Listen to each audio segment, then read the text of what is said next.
Hi there, this is John Wilkinson again from History Made Easier, looking at how the Nazis forced compliance and maintained control.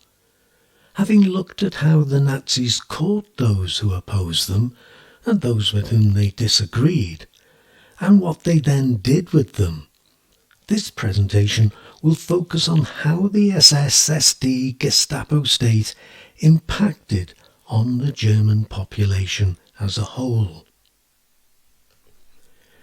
In its early days, when the Nazis' targets were its political opponents, mostly from the left, concentration camps of varying sizes were hastily constructed, torture cells too, and communists, social democrats and trade unionists were held in them, many beaten and tortured, hundreds dying in the process.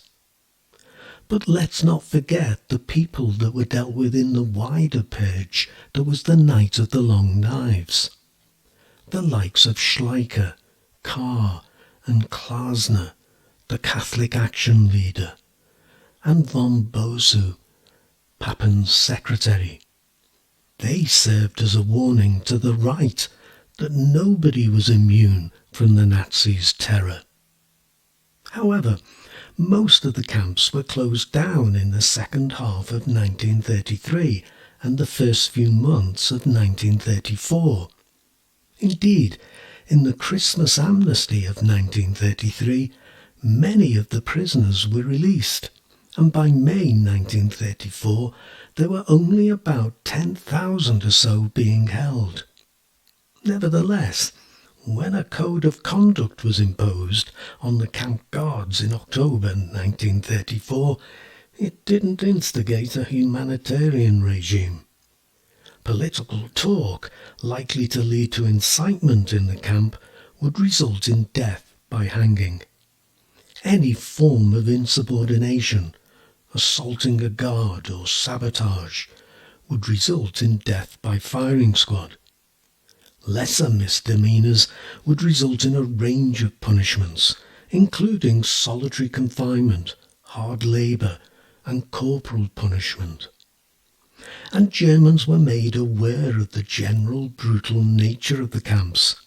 It was the best way for them to be a deterrent to opposition and to deviant behaviour. Now, it's thought that less than 20% of the investigations carried out by the Gestapo were instigated by the Gestapo themselves. But I should make clear, for the sake of perspective, that even though that meant that 80% of investigations therefore began with Germans informing the Gestapo of possible miscreants, actually only an extremely small percentage of the population were doing so, with the block warden often playing a pivotal role. What's more, these denunciations frequently had no discernible political reason behind them. As many as a third were found to result from personal vendettas, be it a business rival, a block promotion at work, or nothing more than a noisy neighbour. The Gestapo actually kept separate files for denunciations where the motives were suspect. Of those denounced for derogatory remarks made against the regime, most seem to have been made in bars and pubs, so be warned. At the end of 1934, the law on malicious gossip meant that jokes could now put you in the hands of the Gestapo, before a special court and in a concentration camp. This was not opposition, just grumbling. And to again keep perspective, we have to bear in mind that for every casual remark that was denounced, thousands of others went unreported. What's more, most of them only resulted in a caution.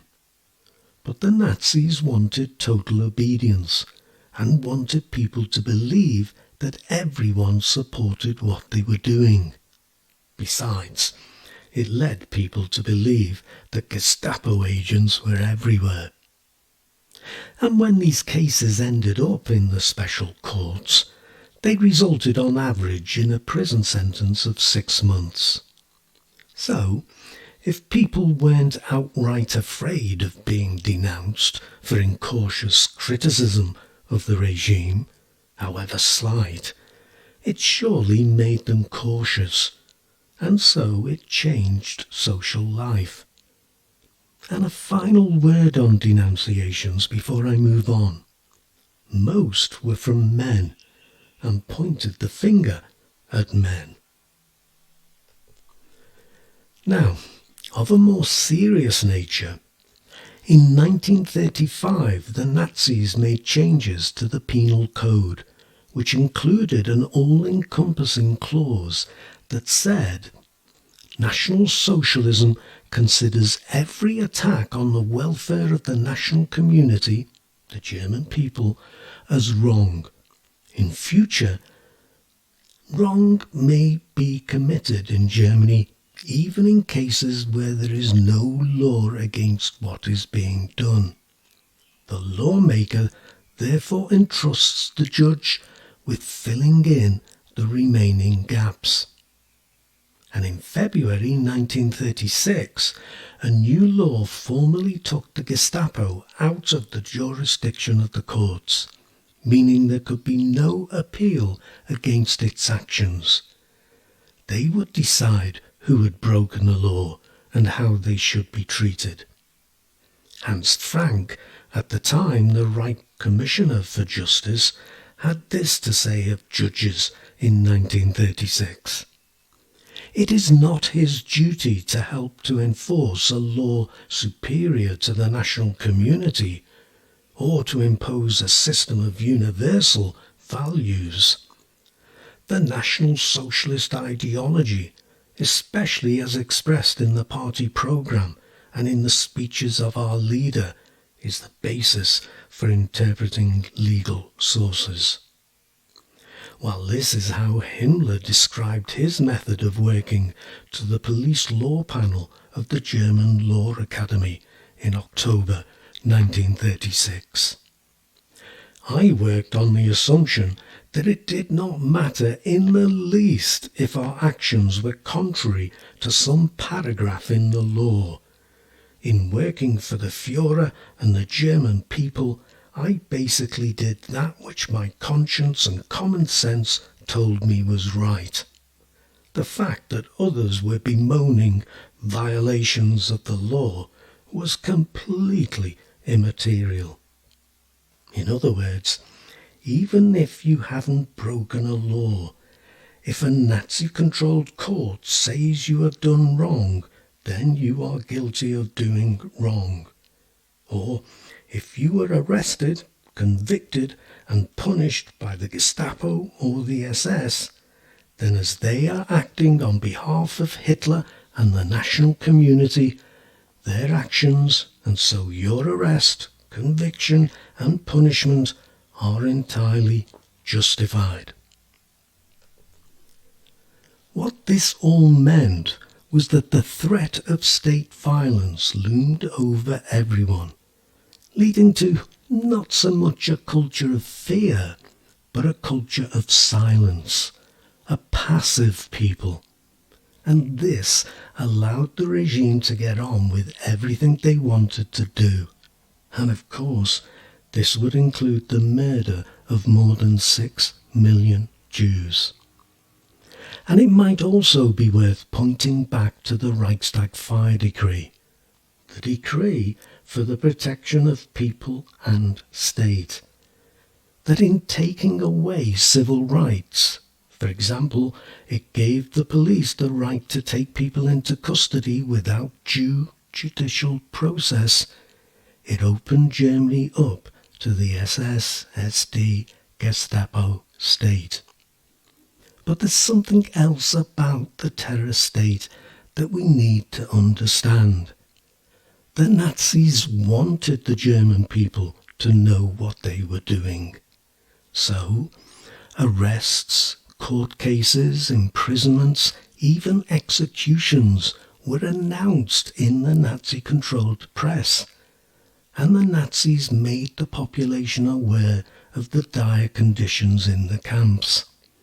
People needed to know what would happen to them if they organized against the regime, if they dared oppose the national revolution, even if they engaged in malicious gossip.